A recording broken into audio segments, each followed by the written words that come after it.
Yon, good morning. Yun, nandito tayo sa UP. Dito tayo magsisimula magbike. Glorious Saturday ngayon. Daming tao rito, holiday nga naman kasi, Holy Week. Pero hindi tayo dito magbabike sa UP. Lalabas tayo, ikot-ikot tayo sa mga kung saan. Ang daming sasakyan dito. Kaya huwag nyo kakalimutan na matandang kasabihan ng mga Kastila. Mag-comment, mag-like at mag-subscribe. Pero swertehin, hindi mag-skip ng ads, mas lalong swertehin. Let's go. Ikot-ikot tayo dun sa usually busy na lugar. Lalo yung EDSA, kita ko sa Facebook, ang dami nagpo-post, sobrang luwag. Dahil syempre Holy Week, lahat ng tao nasa probinsya. Actually, isang araw nag-post nga ako sa Facebook kasi nasa NLEX ako. Grabe, napakahaba ng traffic. As in, sobrang haba. Tapos Thursday naman, pumunta ako Pampanga. Grabe ang traffic. Mula Balintawak hanggang Apalit na yata. Actually, hanggang San Fernando pala. Kapang ang mga sasakyan. Tapos ang dami ko rin nakikita mga post sa Facebook. Traffic sa Zambales, sa Dingalan, sa mga, basta sa labas ng Maynila, puro traffic. Dahil yung UP, tawid tayo ng overpass puntang kabila para makapunta tayo EDSA. Ito yung Commonwealth to. Usually gantong oras counterflow dito sa side na to dahil sobrang dami sasakyan. UP Techno Hub, yung kabilang side. Kung tayo papunta papuntang circle. Ayun.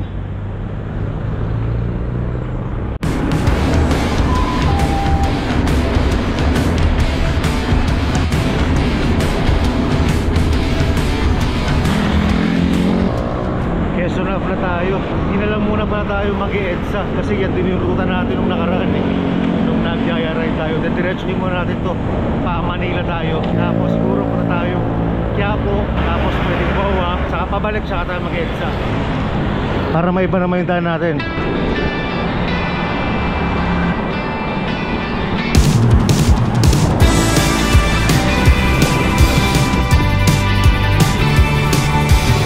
Yan, tatawirin lang natin yung EDSA. Dire-diretso niyan, Quezon Ave pa rin yan, papuntang Pantrangco. Pantrangco pa yung tawag pero wala na yung Pantrangco doon. Tapos Araneta Avenue, pero hindi tayo papasok ng Araneta Avenue, tatawirin lang natin. Dire-diretso lang yan hanggang Quiapo.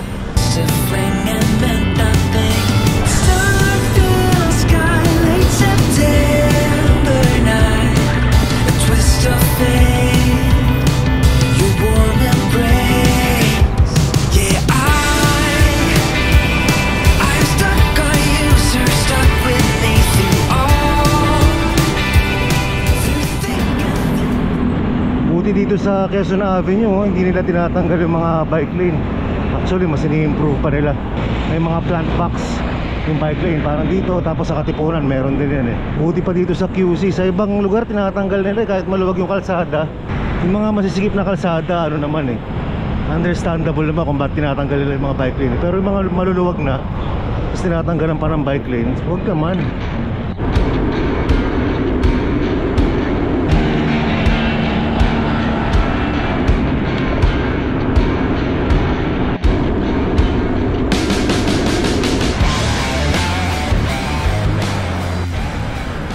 Patawid na tayo ng Araneta Avenue, yung kanto na yan, yung may Columbari.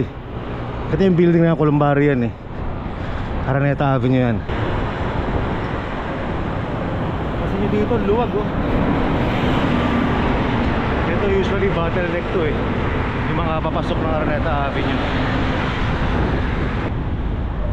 Pagtawid natin ng Araneta Avenue, ano na to, Santo Domingo. May simbahan dyan sa kanan.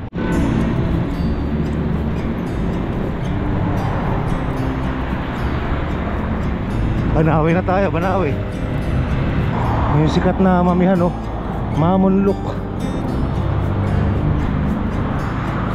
Ang hirap tumempo dyan. Laging puno ang parking.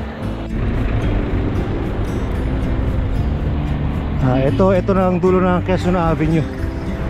Dito sa may Welcome Rotonda. Ito na ang boundary. After nito, Manila na to. Boundary ng Quezon City sa Manila.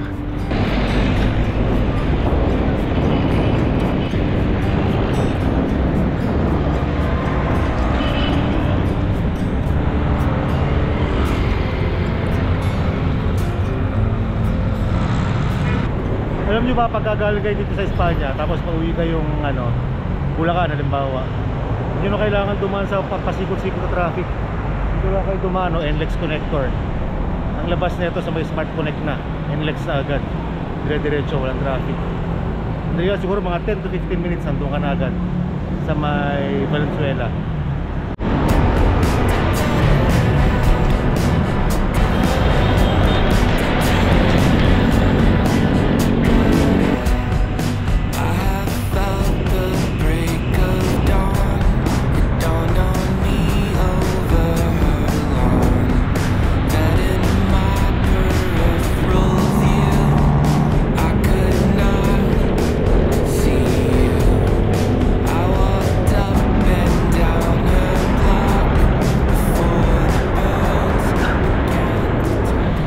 Sa kabilang side yung mga ano, puro mga tindahan ng bike. Isang hilera mula doon hanggang doon.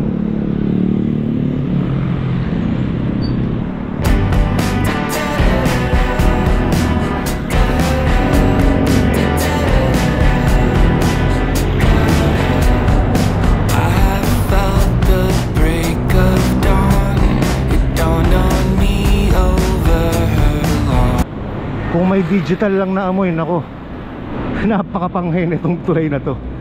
Grabe, sakit sa ilong. Loto na tayo sa may post office, ayun no.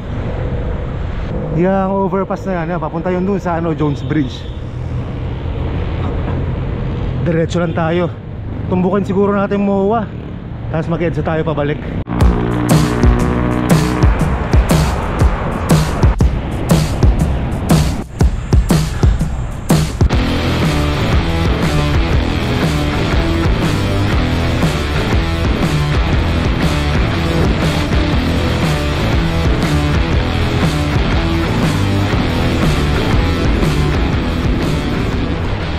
Diretso na tayo, dire-diretso lang natin to. Bah, dami nagpipicture sa kilometer 0 ah.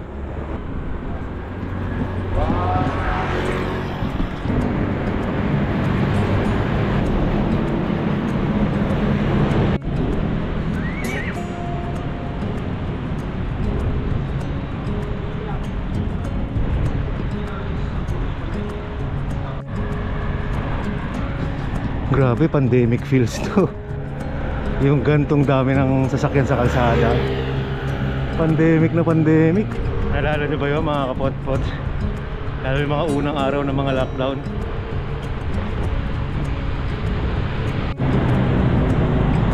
CCP na tayo, kanan tayo rito. Grabe, 17 kilometers pa lang to hanggang dito mula UP Diliman. Para pa lang ako nakakaisa't kalahating ikot sa ano, sa Philippine Arena. Kasi di ba nga yung isang buong ikot ng Philippine Arena dulo-dulo 10 kilometers pag nakadalawa ka di 20. Ito 17 hanggang dito. Hindi, magdadalawa para magdadalawang ikot. Kulang-kulang. Itong area na to nung araw araw pa, mga 80s yata, 90s. Dito sikat na ano, pwede ka magrenta ng bisikleta. Kaya lang ngayon wala na eh. Sas dati dito ang madalas na ano, graduationan. Coconut Palace. Nag field trip kami dyan dati, ganda sa loob niyan.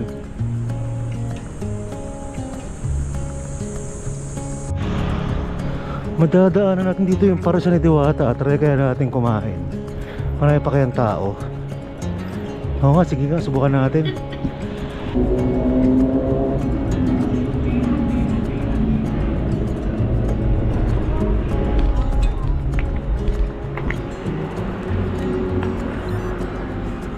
Post pala.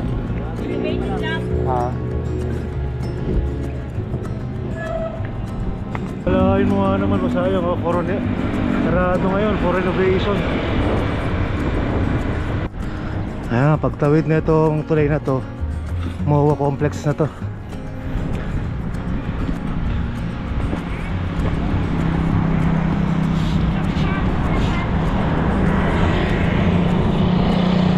Kabilang side yung ano, BGC, Ayala, ayan, mga nakikita natin building na yan. Grabe, ang laki na ng ano, reclaimed area. Puro tambak na oh. Susunod magiging parang MOA na rin malamang yan. Actually itong MOA dati ring dagat to noong unang panahon. Reclaimed area lang din to. Yung ang alam ko, kung di ako nagkakamali ang tubig nito dati hanggang doon sa may kahabaan ng Roas Boulevard o Dewey Boulevard kung tawagin ng araw. Tapos tinambakan to, ayan, ito yung naging MOA. Ngayon mas lalaki pa, ayan oh. Time check 8:57, eksaktong 20 kilometers hanggang dito sa MOA. Dadaan lang tayo dyan sa may likod kung saan may mga naglalaps. Although ngayon baka mawala ng mga baka nag-uwi na kasi alas 9 na eh. Tapos EDSA na tayo pa uwi, pabalik ng UP.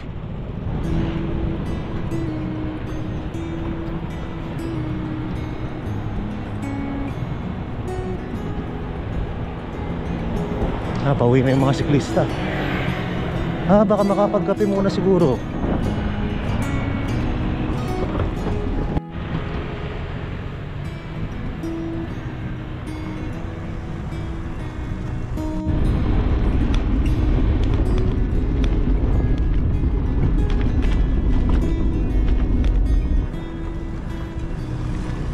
Masarap tumambay dun sa gilid ng dagat.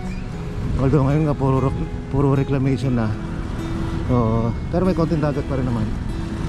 Kasi itong area na to, dito yung mga naglalaps pagka umaga, dito yung mga rumiracing. Okay, wala na, tanghali na kasi.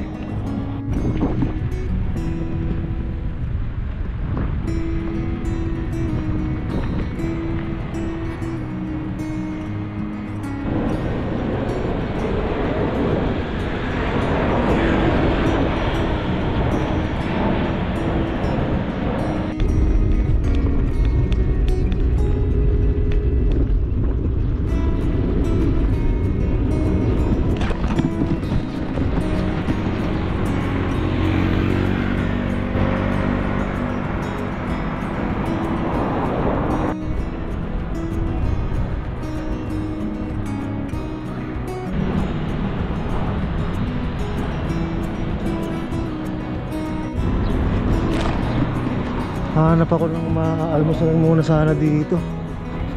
Jonog. Para hindi tayo laspag pa uwi. Sisimula na uminit eh. EDSA pa naman tayo dadaan.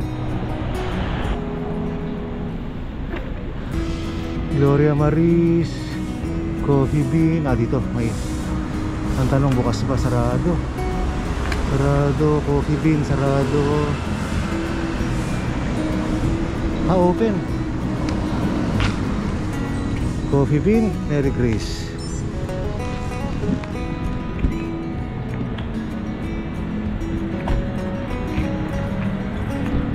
Mary Grace tayo, Mary Grace.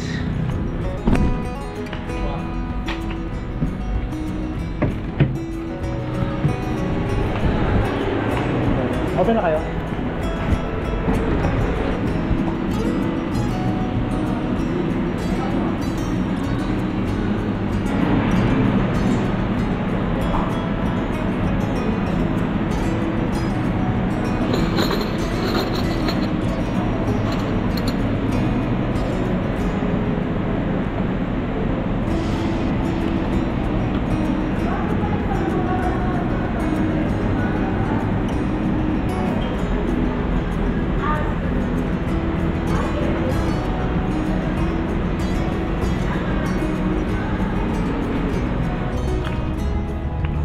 Okay, tapos na tayo mag-breakfast sa Mary Grace.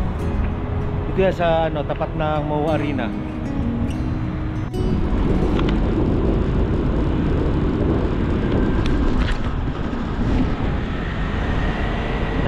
Kahit pa paano rest back din tayo. Nung nakaraan nag-Ayala kami, Yaya ride na ako. Hindi, siguro pinagsama-samang init, tas puyat. Kaya nahilo ko. Ang lapit-lapit nun. Wala pang 20 kilometers yun nung dumating kami sa Ayala. Pauwi, sumakay na ako. Salamat pala ulit Ma'am Maricel tsaka Sir Oliver Llaneta. At nakagamit ang pinagbabawal na teknik. Tsaka doon sa dalawang kapot-pot natin na umalalay, nagpaypay, tsaka kay Christian. nakakatimapol namin.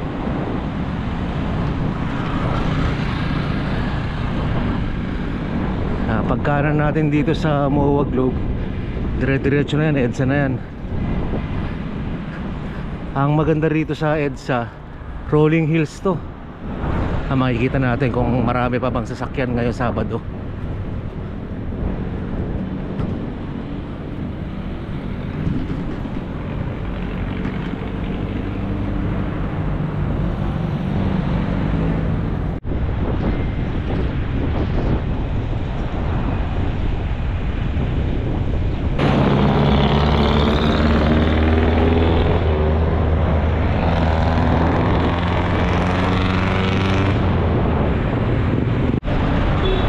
Dito Pasay Rotonda. Dito medyo matraffic na konti.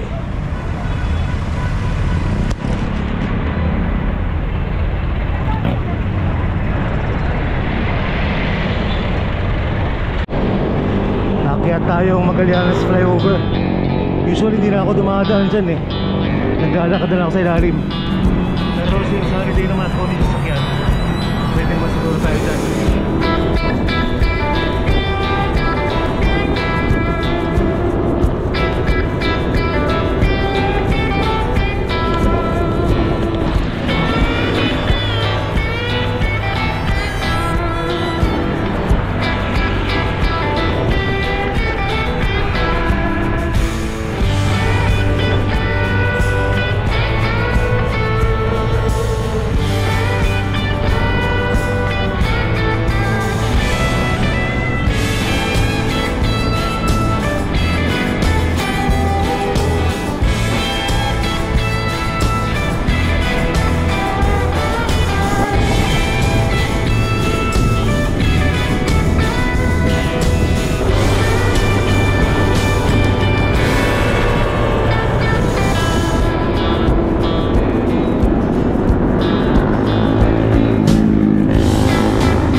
Medyo mabilis ka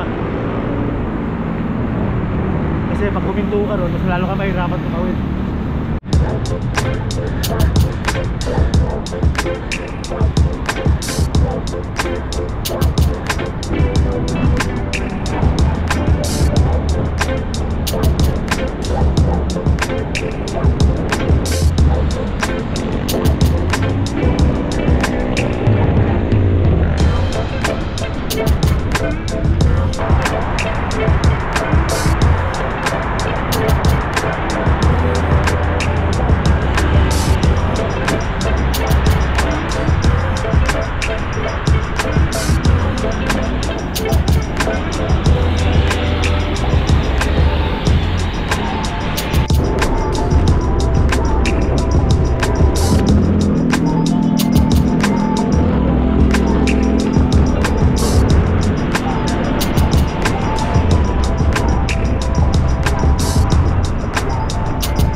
Pasok na tayong East Avenue. Diretso rin Totombok Circle. Tapos pasok na tayong UP. Grabe init na. 10:54 ng umaga. Cool down down na tayo dito.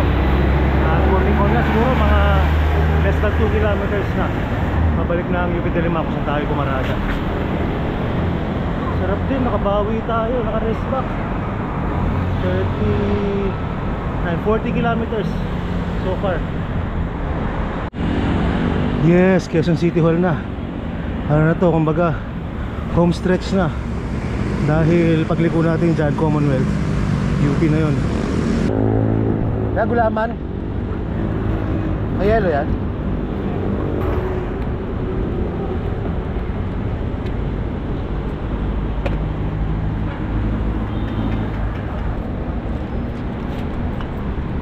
Thank you.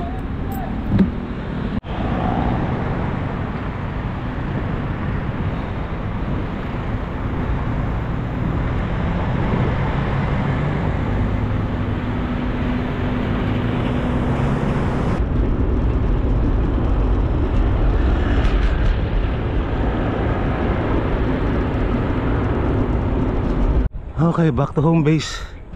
Tanghali na 11:08. Wala rin tao sa UP oh. Kanina umaga ang daming tao rito. Ngayon wala na, may init. Kung sakto na, diretso tayo tayo. Diyan na muna tatapusin mga kapot-pot. Huwag kakalimutan matanda kasabi ng mga stila.